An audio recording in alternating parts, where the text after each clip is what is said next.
following podcast has been brought to you by the Ramblemania Show.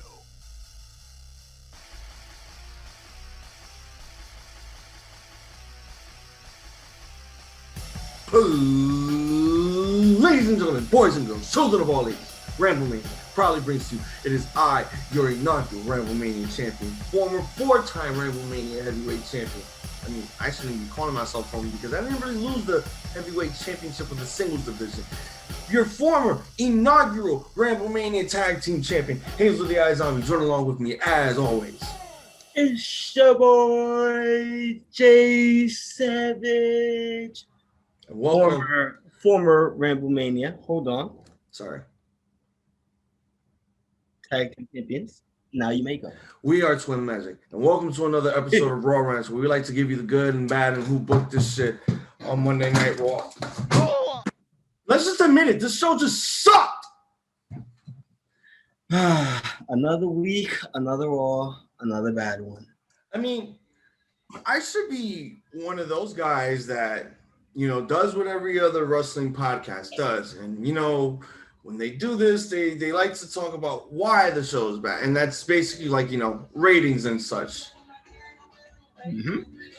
I wish those fucking idiots would turn that fucking reggaeton down. Annoying as hell. 1.2 million viewers within the entire 3-hour show. The lowest that Monday Night Raw has gotten within this entire year. Boy, and I thought 3 weeks of just straight up Monday Night Raws after Mania were garbage, but Is that it, man? I mean, this doesn't even take the cake to what those 3 Raws after Mania gave us, because those were trash. Because that was when they were just like, we're out of ideas. We literally just ran out of ideas. This one is just like, we ran out of ideas, but even worse. I mean, Raw, fucking ass. Okay, like I don't know how many times, I don't know how many weeks I gotta come on here and tell you motherfuckers, the viewers, which I love you, is that Raw sucks, man. Raw, like, I don't know, Raw just needs a big upgrade. I mean, I'm gonna keep on saying it. Look at SmackDown. SmackDown is doing very well. SmackDown is doing good. Raw, truth, it needs to step up, man. You guys keep you guys give us a few new matches, you know, but honestly, that for me it doesn't matter because you're still giving us a shitty show. like, you want to know how bad Raw was? Raw was so bad that we just decided, fuck it, no wrestling shirts for Raw because it doesn't deserve us wearing wrestling shirts. We're just in tank tops and hoodies, so fuck it. This show was so bad. It was very, very, very bad. Very, Man. I mean, with Hell in a Cell being 5 weeks, 4.5 weeks away, and with all this buildup that they're doing here with Raw, you know, we need to watch what's happening on SmackDown now because we need to pay attention to that. I have to remind myself that Raw and SmackDown don't have their own branded pay-per-views. They have to share these pay-per-views now, which is good. Sometimes I didn't like the branded pay-per-views when they were doing the draft because it just took away the illusion of like, oh, we could have had more matches on this pay-per-view with Raw guys, or we could have had more matches on this pay-per-view with the SmackDown guys and all that shit. So yeah, I'm happy that, you know, Raw and SmackDown get to at least share all these pay-per-views instead of having their own brand shit. But we do got some news before we go on to what is the lowest rated Raw in WWE history. We got some more releases. Ooh, releases. We have the release of Adnan Virk, who lasted 6 Raws and 1 pay-per-view. Him and WWE decided to part ways with each other. I guess he just didn't fit the mold of a WWE guy, being him a former ESPN correspondent. I mean, I feel like he did okay. You know, it's like hold on, it's like I read in an article, right? He was put in a bad position and he tried to make the best out of that situation. You feel me? He just got thrown in there. Honestly, he got thrown in there. You feel me? He got thrown in there. He tried to do the best he can. Did he do great? No. Did he do okay? Yeah. Did he sound weird? Of course. But he did what he had to do. Yeah, a lot of people did complain about that. Like, oh, I mean, Six complained about it most. Like, oh, he didn't like the sound of his voice. He sounded annoying. I mean, I didn't say he was a bad play-by-play guy. I just, again, he didn't really fit the WWE mold. It was just a guy from out of nowhere who is just taking Michael Cole's place because Michael Cole is doing SmackDown now. And he's the senior official for the commentators on Raw. He's the one that's on the headset telling Adnan what to say also. That is true because he's the lead person for commentary. Mm-hmm. Like he runs that. So whoever you people see on the commentary booth, just know they're under Michael Cole. And in another one we have another senior commentary official, Tom Phillips, has also been released by WWE. That one was a shocker, honestly. I didn't expect Tom Phillips. I didn't expect Tom Phillips. Like he does so well. He's one of those people that that he does the work great, man. He does the good work great. Honestly, I don't know why they released him. I would like to know more about this. Another thing was that he was a senior assistant to Michael Cole. He was also working backstage, telling people what to say on the commentary booth, all that stuff. Look at that. So for him to be released, that's another shock next to Samoa Joe, the Iconics, Mickey James, all those people, and again, the releases just keep on coming. It's been 3 weeks since we've been getting a lot of releases within the company, from wrestlers to referees to officials to now backstage people working guerrilla, which is a little bit weird. I don't know if this is still involving budget cuts, but we like to wish Tom Phillips on his future endeavors and hope to see where he goes in his future. Maybe he might do commentary elsewhere. Who knows? That man is talented, and I'm pretty sure, unless he's really loyal to WWE, I am pretty sure that we're gonna see this man on another show. I mean, I wouldn't be surprised if he showed up on, I don't know, NWA. That would be the perfect fit for him. Yeah, well, yeah, with that other nerd over there. Yeah, like they would be great together because they both look like nerds. Like, can you imagine him and Josh Matthews if Josh was still on commentary and Impact? That would be horrible. Like, I thought Josh Matthews commentating on SmackDown was bad. No, his commentating on Impact was abysmal. I'm not gonna say Josh Matthews had a very bad experience with commentary because he learned a lot from Jim Ross. He did. He really did learn a lot from shadowing Jim Ross while he was, working under WWE as a backstage interviewer and such. But I feel as if Josh Matthews, he gets a bit too emotional. He's like Max Striker, but less annoying Max Striker. Like, Max Striker marks out because he's a fan. But Josh Matthews does it, and it's like it's annoying to the third fucking power. The third fucking power. In other news, I finally got vaccinated today. Woo!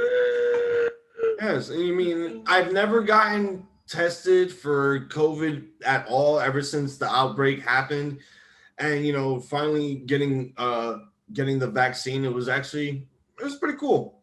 I just imagine it like, okay, I'm just because a lot of people they're afraid of needles when they first see the needle and they see the syringe for the first time. They get so nervous and anxious, and it's like I would just sit there and picture myself in a death match, and there's just a lot of weapons, and I'm just being stabbed with this fucking syringe, and I just play it calm, cool, and collective, and nothing happened. I mean, it felt pretty numb at first, but now I have to wait for the second shot, which I heard it's gonna do some shit to me. You're gonna survive, bro. No, I'm gonna be fine. I'm gonna be fine nonetheless. But I just I'm just glad that I finally got to do this. I got vaccinated, and I'm hoping everyone goes out there, gets vaccinated, so we can all go out and live a happy, normal life in this world. We can all go outside and play, have fun, get drunk, get high in front of the cops, not give a shit, and just enjoy ourselves. Submitted to the approval of the Ramblemania show. Oh. This is the tale of how Raw sucked, part 2.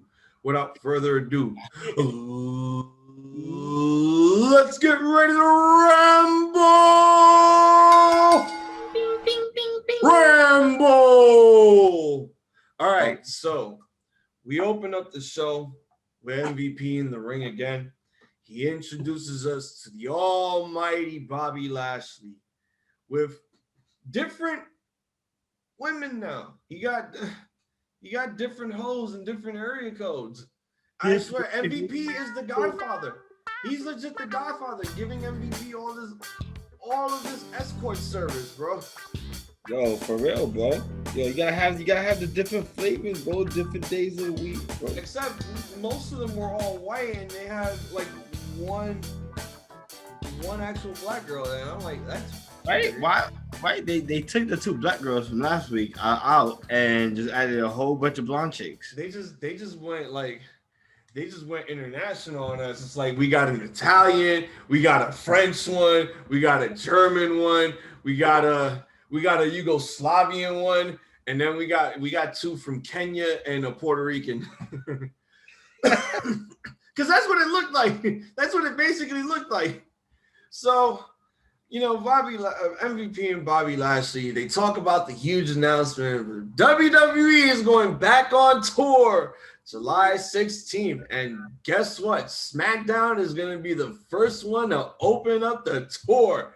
Man, funny how SmackDown is practically the only show that like opens up like special occasion type shit, except for the throwback SmackDown that they gave us, which was horrible. Yo, for real, that was the worst advertisement ever. So they talk about that, and I'm pretty excited for that. Like, about time. Like, we're going back on tour, and if you're gonna go back on tour, you got to start big, and when you start big, everything's big in Texas.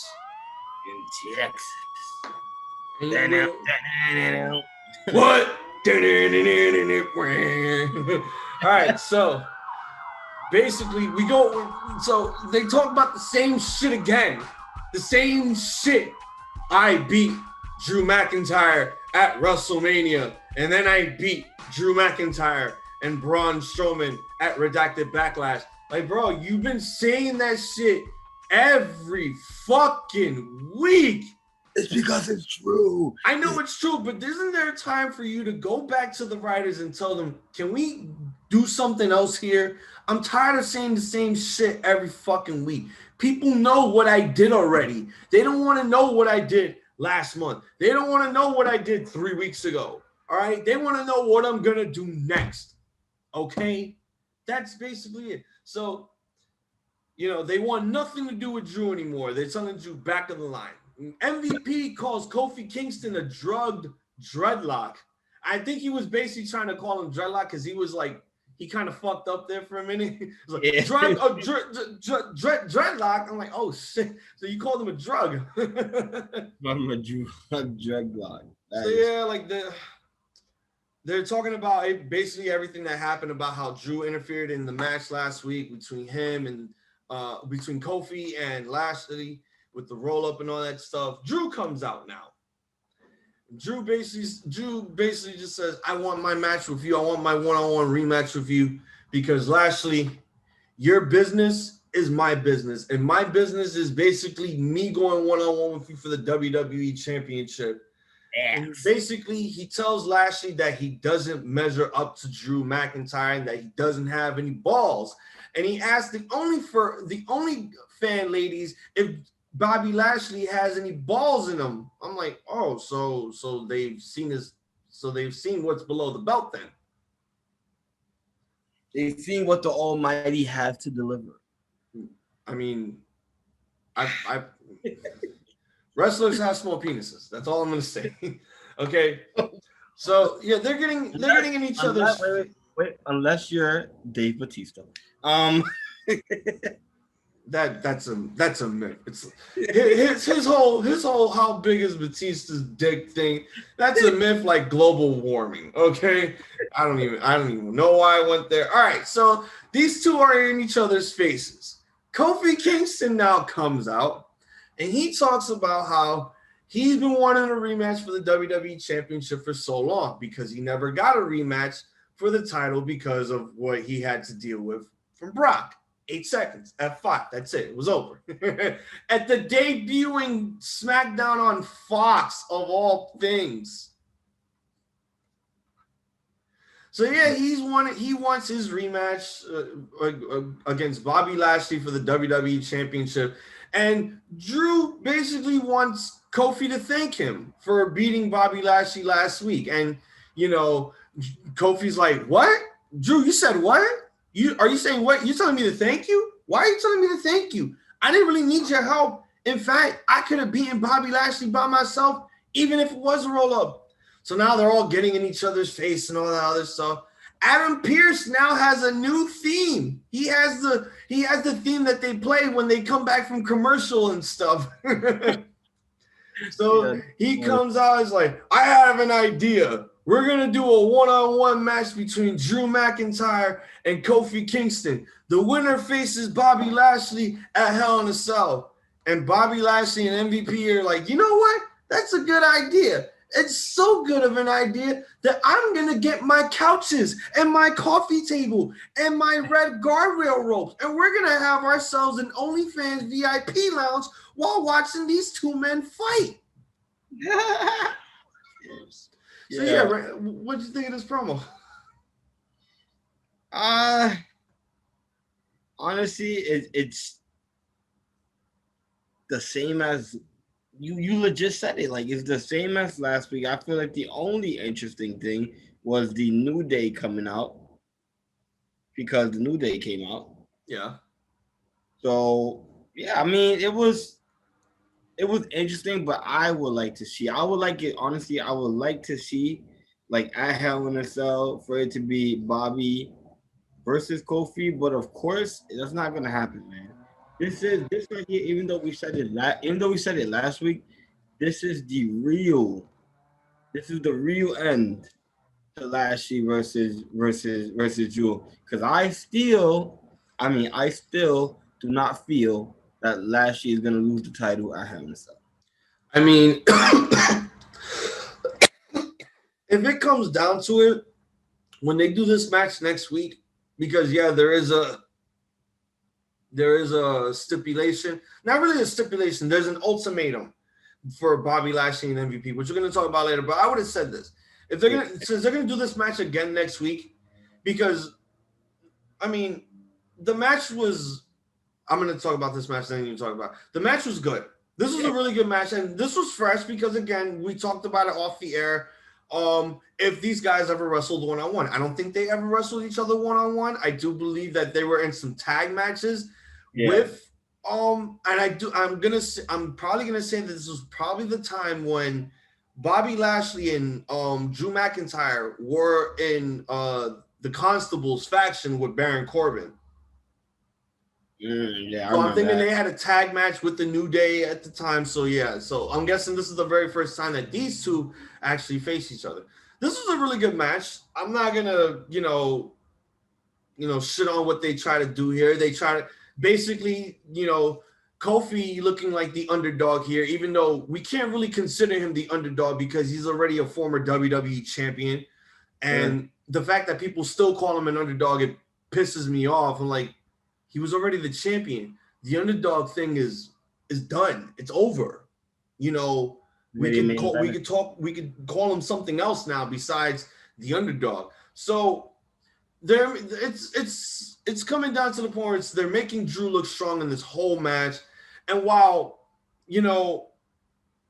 these guys are on the stage watching the match with their women, Drew gets up on the turnbuckles. This is when they cut to commercial. I do believe that Drew flipped them off like this, and then he just told Lashley and MVP just told the girls, you know what? Go back to our locker rooms and wait for us. Wait for us. All right, wait for us. And then they just took all the equipment with them. And then we come back, and now we see them sitting on the commentary booth, watching the entire match. And another thing, this match was fucking long. This almost took basically the whole hour. From this segment alone, which was like 15 minutes, going on to this match, which I will honestly say 25 minutes. This was going on at least 40 minutes. Like 40 minutes tops. Oh yeah. You're right. I was about to say, I was like, no, they still on the ramp, but then when they go to commercial and they come back, they're right at the announcer's desk. So technically, the match ends via a double countout or no contest because MVP and Lashley just beat up on them, and they beat them up, and it was just, I liked the match. It was a good opener to the show. This is one of those where it's like you're basically like putting this whole hour on these guys, which I don't mind. Mm-hmm. But if we're gonna get this next week, maybe there should have been at least, like, I know WWE doesn't do time limits on their matches. I know they don't ever do that. Like, everything is no limits there. Mm-hmm. So for them to just, not do that, I think it was just like, it kind of put me on edge because, like, this match is way too long. It shouldn't be this long to begin with because we got other things to talk about and watch. But I didn't mind what they were doing here. I think there was good pacing. I think, there was some good near-fall finishes here. And, ending in a no contest, it may protect them both, but it also makes Lashley look like a beast throughout this whole feud, going into Hell in a Cell. But yeah, ramble on in this match. What you think? Honestly, the match was good. The match was good. It's good to see Kofi Kingston back into somewhat of the main event spot. He's back in there. He's back in that main event scene because once he lost the title, he got shot down just a little bit, with the tag team title. I wouldn't say it was like a downer championship. But it's definitely good to see him up there. I was watching the match. There was a few spots that I actually like. I like the spot where I think it was I want to say it was at a Drew or Kofi. I don't know which one of them it was, but they did I guess back body drop from the top ropes. I think that was Drew that did it to Kofi, and that was a pretty clean spot. What I found interesting was that right at the end of the match, right, like when Bobby Lashley comes and attacks all of them, right, Kofi Kingston hits Bobby Lashley with a Trouble in Paradise, and Lashley it just knocks Lashley to one knee. A Trouble in Paradise, a move that has won championships for years. He had landed that move on the Almighty and only was able to get the Almighty on one knee. It wasn't until Drew hit the Claymore that Lashley fell down and exit the ring. So it was a pretty good match. I really enjoyed it. It's definitely one of those things, with small guy, big guy, type of feel. But honestly, it was a good match. I wouldn't mind having a few more. Seeing these guys fight a few more times, but honestly, we're probably gonna get this one last time next week. Then Drew wins, and you already know what happens. You already know what happens next. I'm hoping with next week when they do this one-on-one stuff that T-Bar and Mace get involved. Because I kind of want this to be a triple threat. I don't want to see Drew versus Lashley again. It's not that we've seen it at Mania. It's just if we do this, I think we know what the outcome is going to be, and they're going to give Drew back the belt. And again, with WWE going back on tour and having a live audience, how is it going to feel knowing that Drew is holding on to the championship and he might not get the crowd reception that he thought he was going to get? Let's just hope that Vince is smart. He can realize it, but let's just hope that they do this smart next week because they need to realize that, you can't be depending on Drew forever. You can't, because if you keep depending on Drew, you're gonna make him look like Cena and Roman, and not a lot of people want that happening to someone like Drew McIntyre. Neither do I. We have Charlotte Flair on her phone texting. She's getting ready to go have a match with Asuka. She is very rude. Let me just tell you that. She's first of all, she's on her phone while she's on the clock. You're not supposed to be on your phone while you're on the clock. That's one.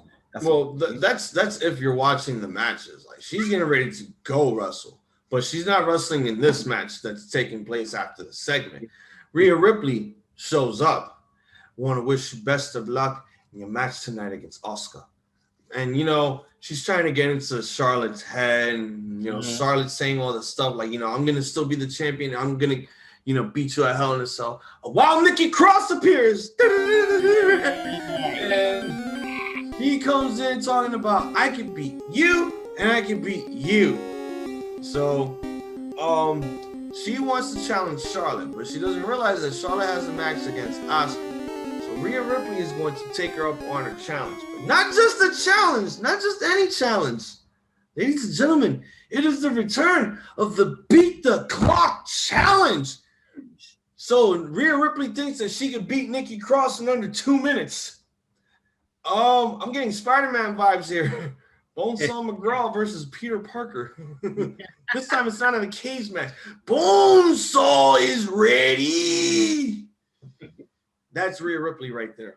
And instead, she gets her ass kicked by fucking Nikki Cross in under 2 minutes because Charlotte, I do believe that Charlotte was getting involved in that whole fucking match. But not even like involved. I think she just like showed up. Not even. She didn't show up at all. Honestly, it was legit a fair match. It's just fucking Rhea Ripley could not get the job done under 2 minutes. And then after that, Charlotte came out because she had the match next. And all she was doing was just like Charlotte was laughing her fucking ass off.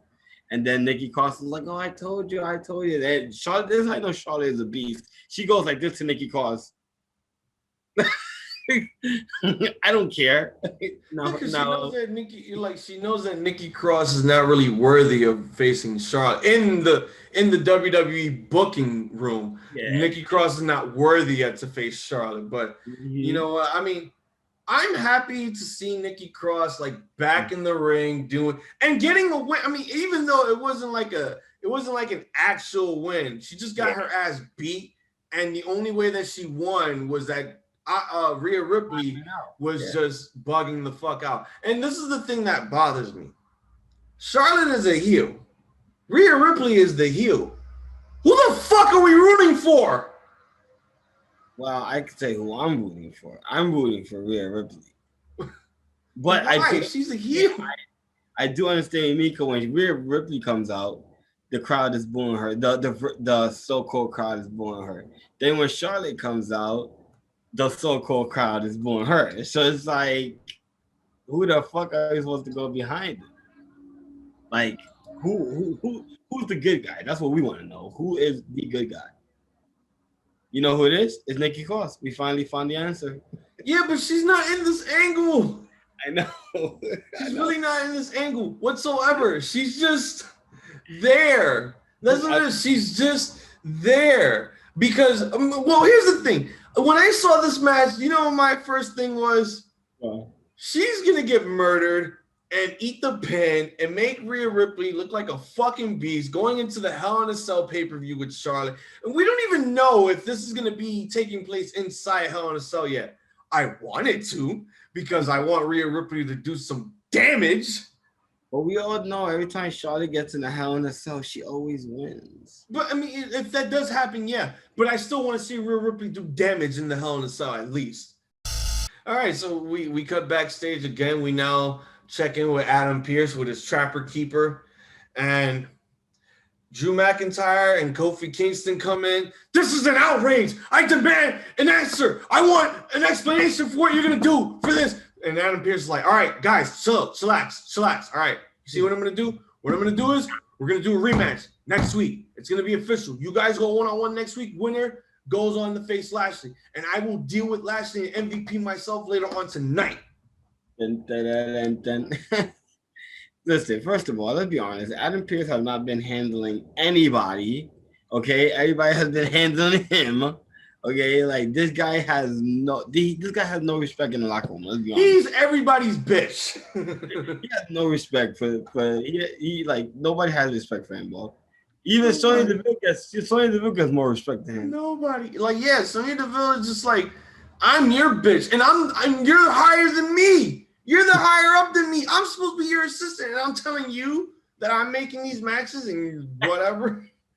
The Wi-Fi don't work. My Wi-Fi don't work. Oh, I told you an hour. Did you check your email? Meanwhile, creepy ass Lily is just watching you very scarcely in the background behind some crates. Like, you know, Lily was in this.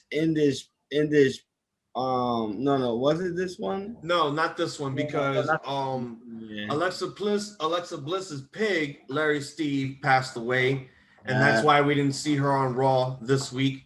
But we do see some shit happen at the very end, which we'll get to later. Now we go to Asuka taking on Charlotte 1-on-1 again. Go ahead, ramble on. Honestly, this is the usual. I'm not gonna lie. These two, they when they fight against each other, they put up good matches, man.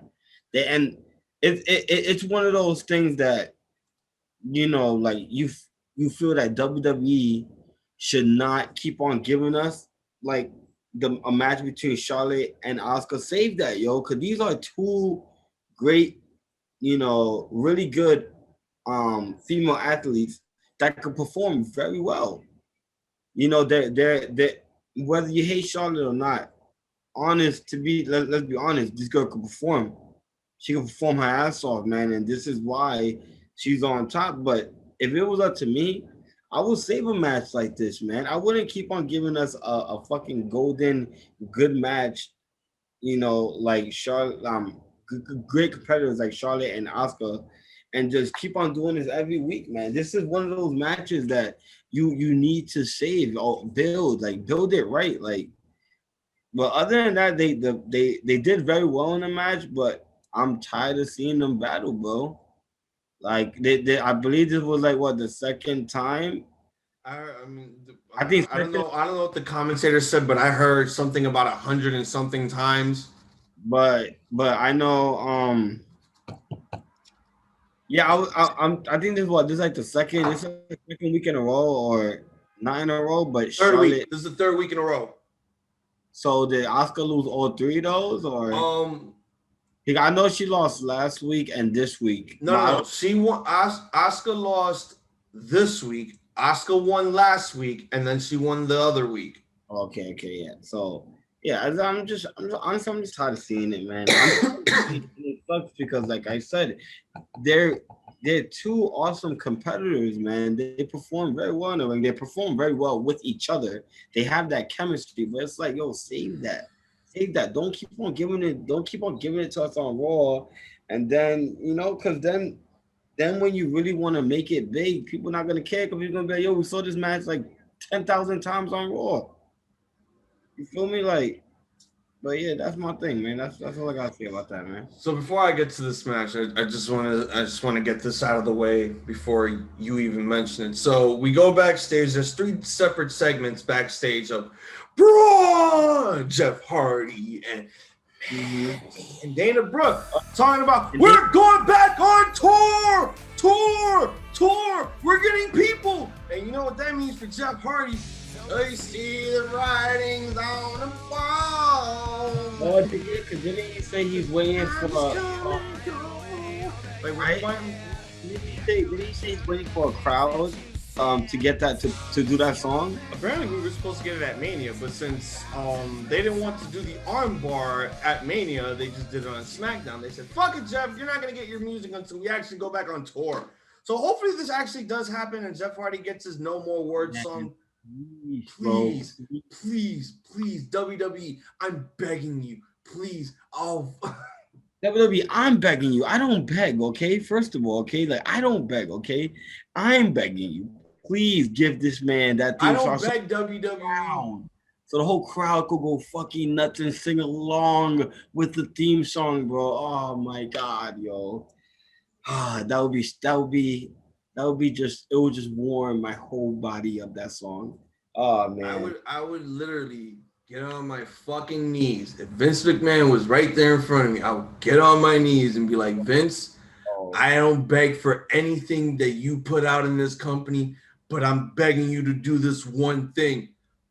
Please, please, please. I'll kiss your fucking big brown moon. Just give us Jeff Hardy's fucking theme back. I will join your kiss your ass club.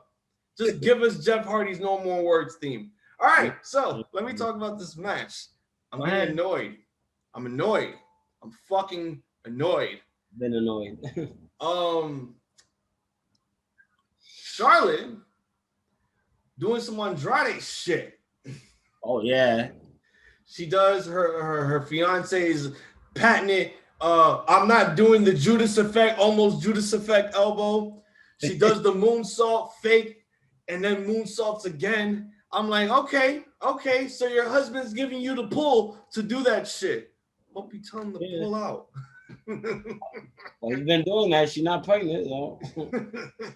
But no, I mean, these two women, these two women have fantastic chemistry, great chemistry, great psychology between these two women. It's like I'm watching female versions of Omega and Okada in the ring, okay? That's what I like between these two. But I'm sick and tired of, this is the third fucking week in a row we're getting this fucking match. Like, come on.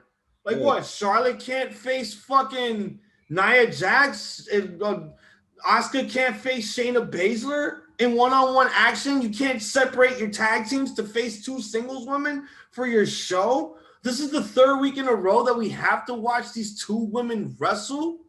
Beat the shit out of each other. Like, yeah, I get it. This was a really good match. I'm not going to say it was match of the night because it was something else that kind of stole the show here.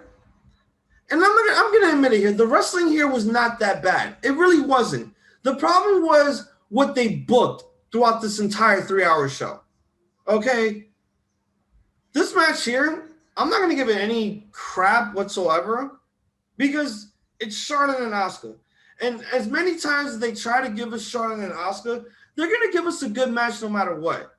Mm-hmm. But us as wrestling fans are sick and tired of getting the same thing over and over and over and over and over and over again. Now we come backstage to MVP and Bobby Lashley going to Adam Pearce's office. And this is basically what it is. Oh no, wait. Sorry. This isn't how it happened. So before they go into Adam Pearce's office, we see Bobby Lashley being caressed by all these OnlyFans girls, and they're touching him, and they're softly caressing him, and they're talking all this softcore, dirty talk to him, and I'm just like, this man does not have the chubbiest boner right now. He is a happily married man.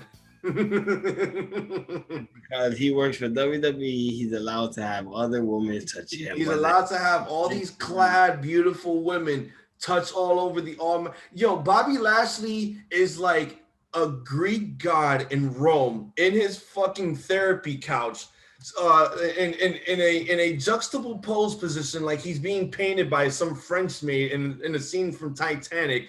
And these girls are just touching him, groping his chest, touching onto his like abs and all this stuff very slowly, while the other ones are just feeding him grapes. Yo, that's basically what this whole thing looked like. Oh, he's living the life. Well, he's living the life of the Almighty. Of the Almighty, and the chief. He's living the life of the chief hurting officer. Most importantly, because that's his occupation in the hurt business. Yeah. He's known as the Almighty because he is the WWE champion. Okay, so some WWE fuckboy official shows up and says, "Lashley, MVP, Adam Pearce wants to see you." And, MVP tells the ladies, you ladies stay here, get comfortable. We'll be right back. We'll be back. And the ladies just like, bye, Lashley. We'll be here waiting for you. Bye, Lashley. Bye, Lashley. I like, we just need Godfather's music in the background just for that segment. So we have now them going into Adam Pearce's office. And Adam Pearce, he's not living. He's just agitated by what's transpiring between the WWE champion and his associate. He doesn't understand. Is this how you treat the business? Is this how you treat yourself as a WWE champion? Is this how you want to represent the company? You want to go around beating up people because you don't want to deal with Drew and Kofi? So here's what's going to happen. And bottom line, this is the stupidest ultimatum. Like, I know Adam Pearce didn't want to say this. Yeah. But Vince McMahon was like, gotta say it, damn it. Gotta say what's here, damn it. Gotta say, you didn't think I told Dean Ambrose to tell everyone in some fuck old town how they stink while he was getting some pre-vaccine shot? Come on, brother. You gotta do this line. You gotta say it. Really sound like him. So he tells Bobby Lashley and MVP, if you by any chance show up in the match, if you even get in ringside, if you even get involved, you will be suspended for 90 days with no pay. What? Going home. No pay. No pay? 90-day suspension? So Bobby Lashley is Brock Lesnar now? So he just holds on to the championship for 90 days? No vacancy, no nothing? Guess not, bro. So guess not. When you're the almighty, hey, if I was him, man, I'll do it. Fuck that.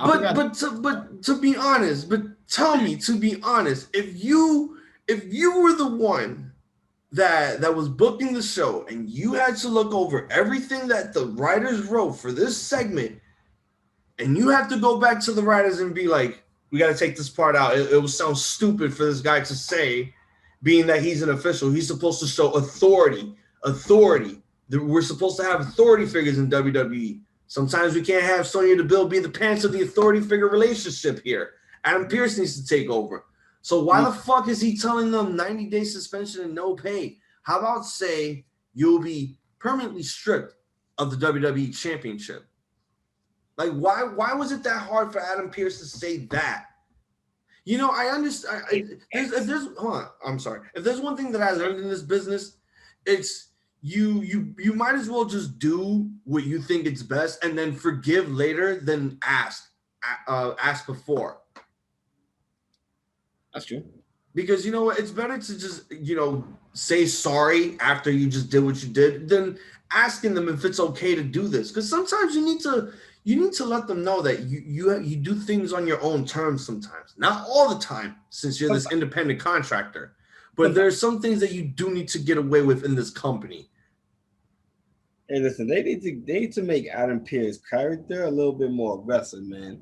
Because honestly, like even when he had that thing with Roman Reigns, I thought like we were gonna see like a crazy side out of Adam Pearce. Wow. Come on, this man was a former wrestler. He's a former NWA World's Heavyweight Champion. He held the 10 pounds of gold, I believe, 5 times. And he gets treated like a little bitch. It's every week. It's every week. I think when we don't see a lot of authority figures, treated the way that Adam Pearce is being treated. So it's kind of sad that that this is what he's sticking to. Like, he's basically the Vince of this generation. All right, so yeah, I'm not. Go ahead. Let's continue. All right, so we have another rematch taking place. For the second time ever, Shelton Benjamin goes one-on-one with Cedric Alexander. And, the funny thing about this whole show was that they kept showing a lot of package promos before the match takes place. That's why I'm not talking about all that stuff, because we know what happened. People know what happened. People don't really need to hear us talking about all the package promos and details building up to this match. Just talk about the matches and go forward. So Cedric, he cuts his promo before the match. Yep. Beat Shelton. Prime time. Cedric, he's getting really good in the promos too. He really is. But go ahead, ramble on this match. Honestly, it's good. It's good. I think what they're doing with Shelton and Cedric, because honestly, we don't want to see them backstage, man. They're very too. Cedric is literally, he says it. He's in a prime Alexander. He's in the best shape of his life. He can still go. You got Shelton. He can still go as well. He can still go. He's a little older, but he can still go. He can still move. He can't do some of the crazy stuff he did younger, but he can still perform. So it's good. It's good that that instead of them like they broke up the Hurt Business, but instead of them like like okay, we got nothing for you, stay in the back. Nah, they're having them go against each other, and I'm kind of enjoying this. Like I'm enjoying this. It's something for me. It's something different. I don't think we ever saw, Cedric or Shelton fight against each other. You feel me? So the match that they've been having against each other has been pretty good. I've enjoyed it. My thing is, I don't want it to be like I don't want it to go for like a 7 week run. You feel me? Like Yeah. like have it go a few more times and then end it, and hopefully you guys got something planned for either of them to move forward. But honestly, I'm enjoying this. I'm enjoying it, man, because you got somebody in Shelton Benjamin, a veteran, knows what he's doing, has a lot of experience. Then you have somebody like Cedric Alexander, which he has a lot of experience because he's been around the world. Not like when he was in Indies, he was doing a lot of that. So he has experience, but then again, he's still very young. You feel me? So there's a lot more that he can do, that Shelton Benjamin can't do. But then there's a lot of things that Shelton Benjamin, as a veteran, that he can do on Cedric, which could get the upper hand for him. If I'm not mistaken, I believe Shelton won this match. Cedric wins with a thumb to the eye, and he does his little springboard neuralizer. It was last week. It was last week that Shelton won. It was 2 weeks ago because they didn't wrestle last week. This was I'll disagree with you. I kind of want to see a best of 7 series between these two guys. I would not mind it. Okay, yeah. I mean, even if it was like week after week, at least there's an angle going on between these two. Yeah. I can agree. I would love to see, these guys go a full 7 matches, and then the final one being the 7th one, have them go up on at a pay-per-view, let's say like SummerSlam, like they'll be the opener or they'll be like the third match in the card, just like for a special singles match. And then that'll be the way to end the feud. And then, they could go back to being friends again. They don't have to be a tag team. They can just go back being friends. And they can respect each other now after that because they just beat the crap out of each other for 6 straight weeks. Who's on top though? Honestly, let's give Seti his prime. Let's give him his time. It's his prime time. See what I did there? But here's the thing though. Shelton, it has to be like week 1, Cedric wins. Week 2, Shelton. Week 3, Cedric. Week 4, Shelton. Week 5, Cedric. Week 6, Shelton. Then we move on to week 7. It's like the NBA Finals. It's Game 7. Who's gonna walk out the winner? Who's gonna be victorious overall? Yeah, it's like LeBron James or Michael Jordan. I mean, I don't want to compare those two with Cedric and Shelton, but it's just if we were to see these two guys in a best of 7 series, I would not mind what these guys bring to the table. It's something fresh. Last time we got this, it was Sheamus and Cesaro, which was I didn't mind it. It was actually pretty cool. Yeah. But yeah, the match was a really good match. None of the matches here were actually short. That's one thing I also noticed. Every match here had like a good 10 to 12 minute pace. And there was a lot more matches here than segments. Because again, they were doing a lot of backstage package promos to build up the matches that they were going for here. And I liked the pacing here.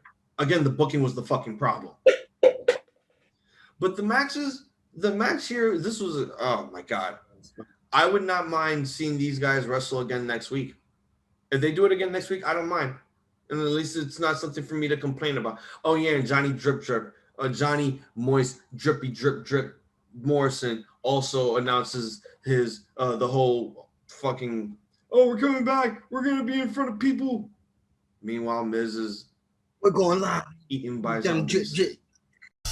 we go on to what I can honestly say was my fucking match of the night indeed. We have Matt Riddle going up against Xavier Woods. Ramble on. Honestly, listen. First of all, come on. Let's be honest. It's my boy Riddle. It's the bro, the new Mister 420 himself. Um, but honestly, like I enjoyed this match because first you have Riddle, right? You have Riddle. Oh, yeah, let's make this tag team that we have into like a 4-man stable, da da da. But then I believe after like last week, I don't know. I feel like we might be getting a heelish Riddle, but then again, I don't know because as we seen at the end of the match, so the entire match itself, it was good. It was like a lot of good back and forth. Xavier Woods is definitely one hell of an athlete. You feel me? Like he's another one. He's underrated. I truly feel like Xavier Woods, he's underrated, man. He's one guy that should have had a lot more titles underneath his belt than he does, like than he really does. Because let's be honest, when you think about New Day and their tag team reign, the one that mostly has the reigns are Big E and Kofi. It's not until they split up Big E from them that now Xavier Woods is getting the title. Like if they be like, oh, New Day one is gonna say, oh, Xavier Woods and Kofi.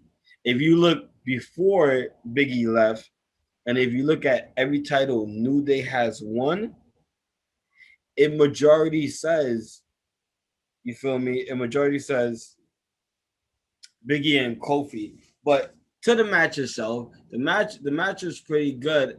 I'm not really confused, but I can kind of tell what's gonna happen because we know Randy Orton, we know how he is.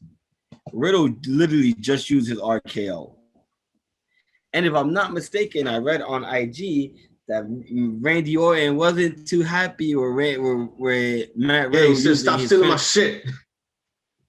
You feel me? So, knowing Randy Orton and his past, this is only gonna last but so far. And one of those reasons is because Matt Riddle used this finisher. And he's tired. Like he's gonna right now he's not tired, but he will be tired of Matt Riddle's shit. And then out of nowhere, like New Day said, RKO out of nowhere.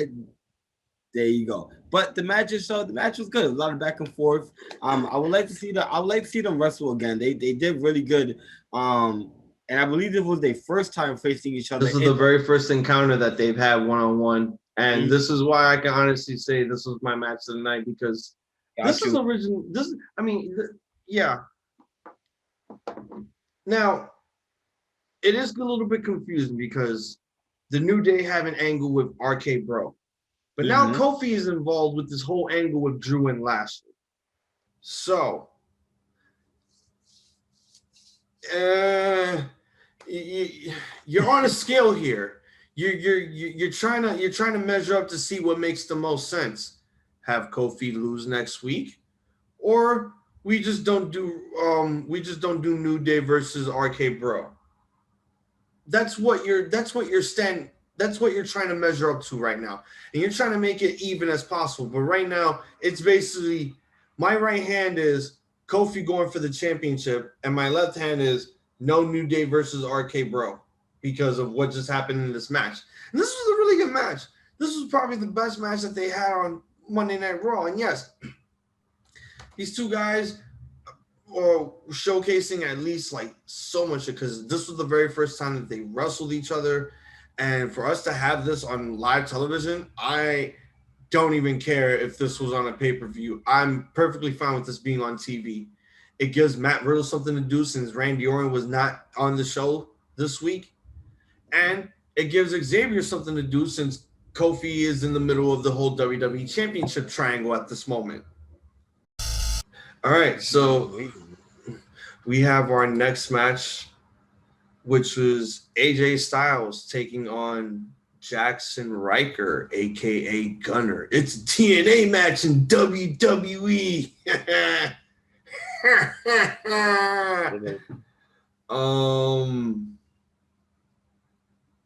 So remember how honestly, I'll be honest, this match I didn't watch. I'm not gonna lie. I think I had something to do. I was talking to my parent or something. So I'll ramble on. So you remember how you said last week that Omos should be running? Yeah. Okay. Oh, good thing you didn't see this match. Okay, so let me explain the match before I get to the outcome. So this match was just weird. And again, AJ Styles, heel. Jackson Riker, heel. Who the fuck am I cheering for? Now, I'll be honest. I think AJ and Omos are. I think they're face now. No, the fuck they're not. Look. If they face another heel character, if they face another heel team, then they're face. Okay, so the match was actually. The match was. This is probably the shortest match in the whole fucking card. So the match basically is just like they're going back and forth with each other, and you know this is like a TNA match that these two are having. I don't mind it, and you know. And Gunner and AJ Styles facing each other one-on-one. Again, another original match, even though there's a little bit of a feud going on between the two makeshift tag teams going up against each other. And I didn't hate it, but it was weird. It was really weird because of all people, Jackson Riker pins AJ due to Elias interfering. Like I think he was hiding behind the barricades or something. Yeah. So he interferes. He knees AJ onto the back, and he goes behind the timekeeper's booth. That's where he was hiding at. So Riker drags him in, goes for the black hole slam Uranagi. 1, 2, 3. The match is over. So after the match Omos actually comes running down the aisle, and he's running, he's power walking, he's jogging, and he goes to the timekeeper's bell. And you can see in this weird camera angle, this was a really good camera angle to point it at. And again, like we all shit on WWE for their production and their camera cuts, especially me and TJ the Great. We shit on them so much because we hate the extensive amount of times that they have to do all these cuts and all these fucking matches. So we see Elias hiding under the timekeeper's bell. The camera's zooming up, and you see Omos coming up really slowly, and it's just this ominous, scared look. And he drags him out of the timekeeper's booth, and he shoves him, and they start running. Elias and Riker start running, and now Omos starts running. But here's the thing. Omos was like, he was running like this, like a cartoon character, like this. So Elias had to, improvise real quick because he sort of like, it was sort of delayed that, something was supposed to happen there. So Elias basically, he tumbles onto the Titantron, and then he gets back up, and then Omos just comes and rams him onto the LED boards. Not hard. Not even hard, because it didn't even break. Oh, well, it did glitch out, and it was kind of fucked up, but it was like, I thought he was going to go through it. That's what I was hoping for, that he was going to go through the damn thing. Nah, it wasn't a spear. A spear would have did it, probably. Yeah, I guess so, but... All right, so or like 7 over the head, belly suplex like Shane and Kurt. Oh yeah, that too. All right, so we have another match taking place. We have Humberto Carrillo making his return. I guess the injury wasn't as serious as we really thought it was. I thought this shit was serious for a minute, like he was gonna be gone for a minute. And it's Humberto, bro. He's resilient. And it's another rematch. I don't know. It's not for the United States Championship. He goes one-on-one with Sheamus this time, and never was. You know,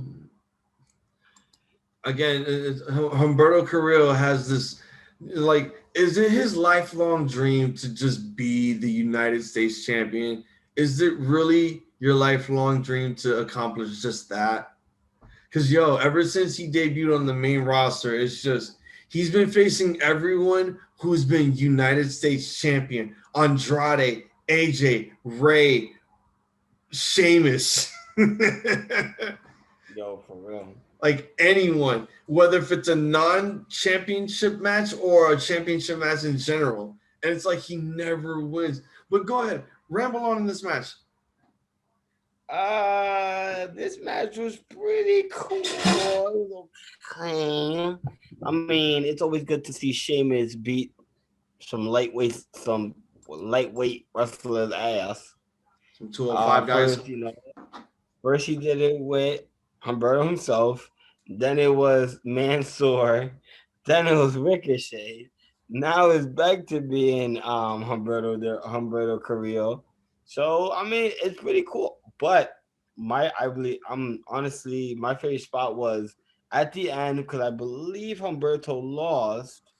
Yeah, he lost. Humberto, yeah, Sheamus grabbed the tights during the pin. yeah, He was going for something to do with a Mexican body scissors, but then Sheamus countered it. He goes for the roll up, grabbing the tights. 1, 2, 3. The match is over. Then Ricochet shows up. you get my boy, the one and only, with a crazy ass top rope fucking missile drop kick, bro. That shit can't. Yo, honestly, yo, when stuff like that happens, I think it's pretty cool. Cause honestly, you didn't even think anything was gonna happen. Honestly, you just thought Shane was just gonna keep on beating Humberto. Nah, bro. All you see somebody just flying out of nowhere, bro. All you see Shane turn around. Jeez. Oh, what was that? Oh my god, it's a it's a mid-air ricochet. Yo, that honestly, the match was cool itself, but I definitely really enjoyed that last part with Ricochet coming out and just hitting a missile drop kick on him, and just getting hype up, and it's letting us know that Sheamus is he's like legit in two storylines, yo, because he's with one with Humberto, and then he's also with one with Ricochet. And then who knows about this man's sword? Like, who knows if whenever they decide to put man's sword back, if he's gonna go after Sheamus as well. So what they're doing right now is pretty cool. I'm enjoying it.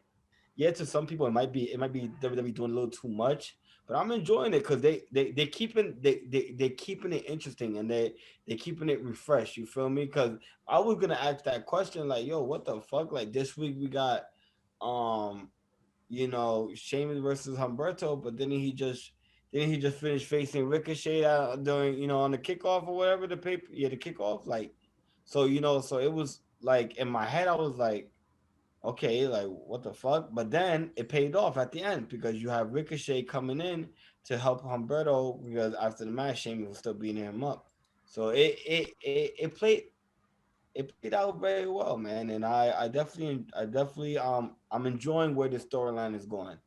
Hopefully, they can keep the momentum going with all three participants that's in this storyline. Look, good match overall. I mean, I'm just happy that Humberto Carrillo is back on his feet. Like, we all thought that the injury was going to be as serious as Yep. expected, but I guess it wasn't that. I guess it wasn't that serious, and he's just back getting ready to wrestle again. This was a good match. I'm not gonna lie, it was a good match, but we've seen this countless times, so I'm guessing it's time for Sheamus to get another opponent for his open challenge. Sure, You pretty know, soon, unless they plan on having him lose it. I mean, I'm hoping pretty soon because at this point, right now, it's just. I mean, I don't want him to lose it. I want him to at least, defend it, because if you're making these open challenges and you're not defending the belt, why the fuck are you champion? Well, that's the thing with a heel, right? You're champion, but you don't have to defend your title. With a face, the company, the people, the general manager push you up in matches. As a heel, you don't gotta do that shit. You defend the title whenever you want to, or whenever the GM gets sick and tired of your shit, and be like, you know what? Since you don't want to defend your title, here you go, a 6-way. This shit got a new package promo. Yo, I heard something about her too. I don't give a fuck what you heard. No. Honestly, I heard that supposedly WWE might not be using her to wrestle. So what the fuck are these packages about? Well, it's just, oh, look at me, I'm whipping the ropes. Oh, look at me, I'm lifting my weights. I'm running in the beach. Oh, look at me, I'm doing all this stuff for people. I'm helping people get in shape. What the fuck are you doing? Take a bump. Show me you in the ring taking a bump. Take a bump. Don't show me you in boxing gloves hitting people with pads. I want to see you take a bump. I want to see you go through a table. I want to see you do something that doesn't involve what you're doing outside of wrestling. Because at this point, you're doing nothing. You're doing nada. You ain't shit. You fucking animorph. That's so true, y'all. It's basically, she is the Divas Championship resurrected. She's just fused with that title. Polymerization. Fucking shit, man. I don't know what they plan to do with her, but I know I read an article that was supposedly they're saying that they think that WWE aren't even gonna plan on using her like in the ring. So I'm like, so what? She's gonna be like a new person's like manager or something. Like, if you're not gonna use her if you're making this announcement that you're not gonna use her to wrestle, what are you going to use her for? If it's for managing, it's not even gonna look good. If you have her as a backstage interviewer, it's not going to look good. If you're ever doing anything in this company, it's just not going to look good. She sucks! All right, now we'll go to our main event, which I just did not give a flying fuck about. Yeah, I can't with you, bro. You too much. Because it was another fucking rematch for the women's tag team champ. This is the 5th fucking time that these women are facing each other. I am so... You know what? It was the 5th time, but it had a weird payoff. No, there was no weird payoff. There was no weird payoff. You want to know what the payoff is? Man versus woman next week. That's the payoff. Yeah, man versus woman. A man that keeps on fucking up their shit. So because he keeps on wanting to get he keeps on wanting to interfere. Now he got to get his ass whooped by one of the baddest bitches. Technically, it's not even his fault. He's Snitsky. It's not his fault. You want to know whose fault it really is? It's Naya's fault. It's fucking Naya's fault. Naya don't know how to keep her hands off the sommelier. No, plain and simple. Because Naya wants the D. If it wasn't from Enzo, if it wasn't from Garza, it's gonna be from this fucking sommelier. That's why she wasn't in the D. If a white man don't want it, if a Spanish man don't want it, a black man will. I don't understand. I really don't understand. So look, this is basically what happens. So Reginald just shows up, match, gets involved. Shayna Baszler's not having this shit. Leave. So Reginald's leaving. Boom! Fireworks. Where the fuck did Kane come from? And again, he's nowhere near the fire, and he's doing Eddie Kingston selling. Fucking exploding barbed wire deathmatch bullshit. What the fuck? I get it. Oh man. But no, I'm done. I'm sick and tired of watching this bullshit. Before the match even took place, they had a promo backstage, and they basically Shayna's done. She's had enough with all the distractions. We're only losing because of you and your distractions with your boyfriend. And if you get involved, you're going to pay the price. And you want to know what that price is? Hey, everyone, who wants to see Black Andy Kaufman face a woman in the ring? Me. I don't. Me. I mean, what is this man going to do? Flip.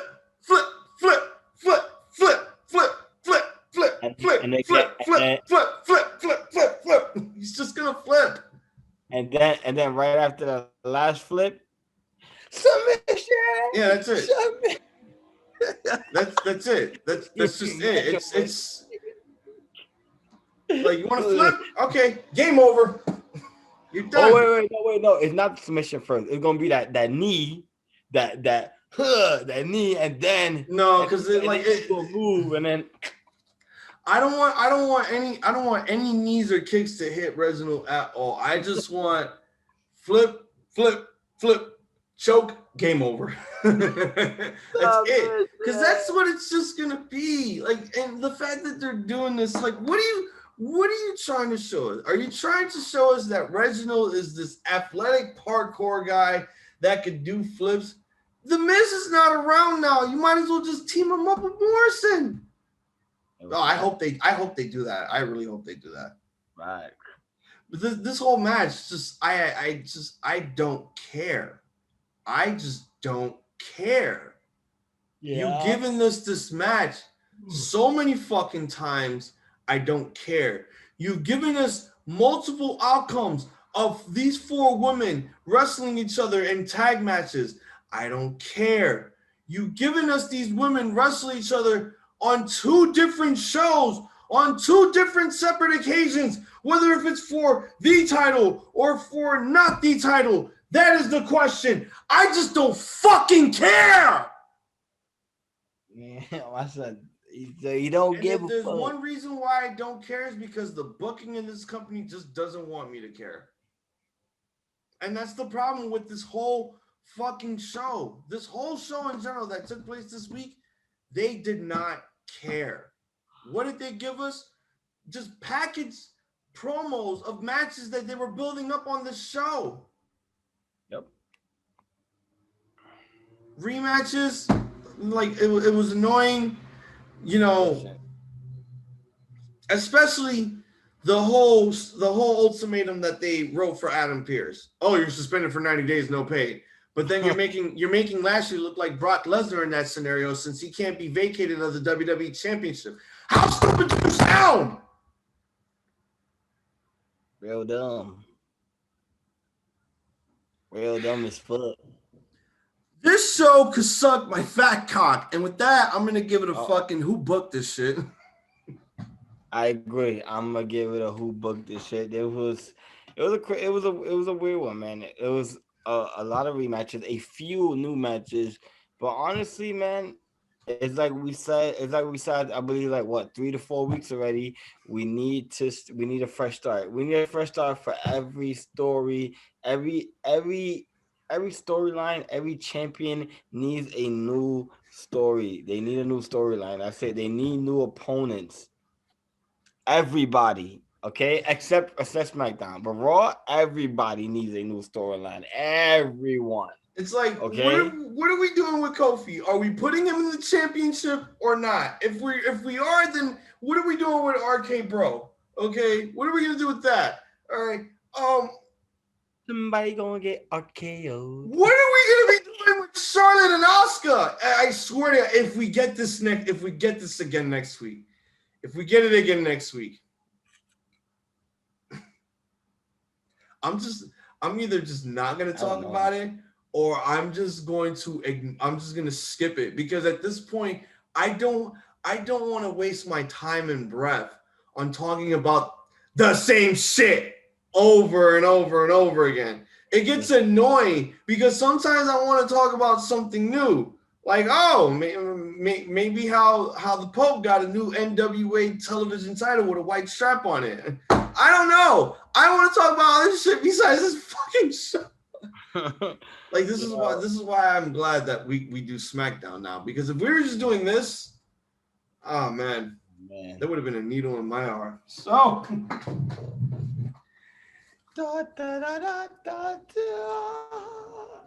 let's bring it home, Twin. You can follow us, youtube.com/Ramblemania Show, stomping a mud hole on that subscribe button and cheering for us with that thumbs up. Share this shit with your friends, because we put out new content every week for all of you to watch. Social media is concerned. You can find us Instagram, Ramblemania Show, Twitter @Ramblemania, Facebook.com/Ramblemania Show. For all of our audio platforms, you can find us on iTunes, Stitcher, Google Podcasts, SoundCloud, Anchor, everywhere else that we're on the Ramblemania show, because every week when we put out all this audio, we put out all the audio for you. Twin, let them know where to follow you at. You can follow me on IG, SSAAVAGE, SAAVAGEPWPC. And you can find me on Instagram at iZombies. IZOMBIIESZ. And then I need to come back from reality because I'm not really a monster. So, Twin, we got Double or Nothing coming up. Let's destroy these Banter Club bitches. For Jay Savage, I'm Hazel the iZombie. We are Twin Magic. We want to wish you all a pointing goodies. A too sweet. A goodbye, good fight, good night. Bang, bang.